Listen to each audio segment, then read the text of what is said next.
సభకి నమస్కారం. అందరికీ వచ్చిన ప్రతి ఒక్కరికి పేరు పేరున నమస్కారం. అండ్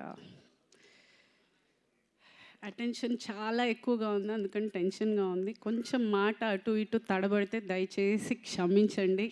మీ మనిషిని, మీ ఆర్టిస్ట్ని, ఎన్నో ఏళ్ళుగా అమ్మగా ఉన్నాను. సో మాట ఏమన్నా దొర్లితే ప్లీజ్ క్షమించండి. బికాజ్ ఇంత అటెన్షన్ ఎప్పుడు రాలేదు. నేను కొంచెం మీడియాకి దూరంగా ఉంటాను. పబ్లిక్ ఈవెంట్స్లో మ్యాక్సిమం అవాయిడ్ చేస్తూ ఉంటాను. ఏమంటే మాట్లాడడానికి కొంచెం భయం ఎందుకంటే మళ్ళీ నెక్స్ట్ రోజు ట్రోల్ అవుతానని.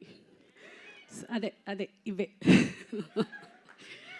సో ఒక 5 minutes I would like to talk.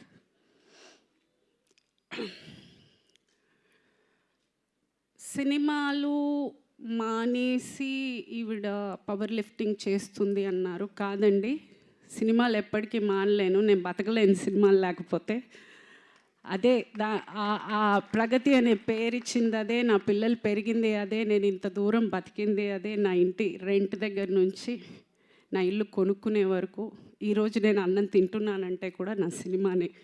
So నా తుది శ్వాస వరకు నేను యాక్టింగ్ చేస్తూనే ఉంటాను, సెట్లోనే పోతాను. సో నేను ఎప్పటికీ యాక్టింగ్ అయితే వదలను.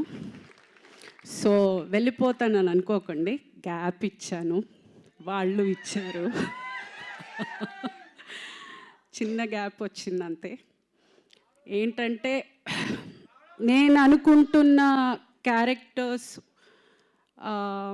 నాకు రావట్లేదు, నేను అనుకుంటున్నవి వాళ్ళకి ఇవ్వాలనిపించట్లేదు. సో అందుకని ఎక్కడో ఒక మిస్అండర్స్టాండింగ్లో ఒక చిన్న గ్యాప్ వచ్చింది.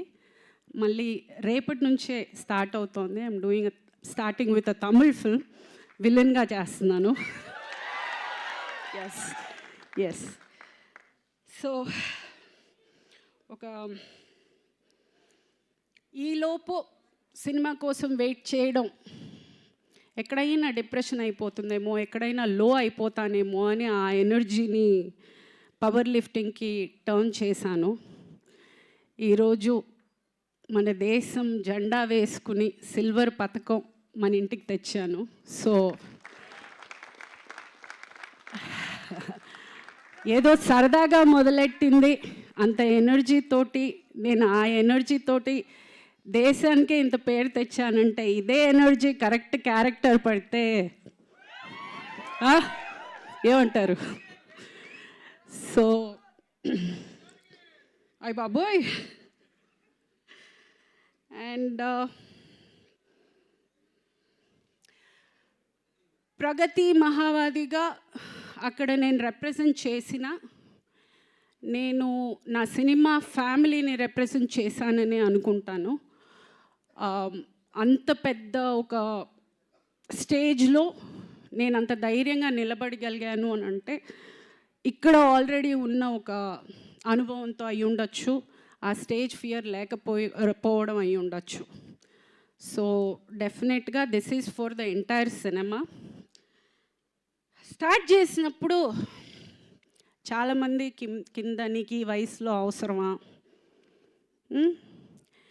జిమ్ బట్టలే వేసుకోవాలండి, నేను చీర కట్టుకుని చుడిదార్ వేసుకుని చేయలేను.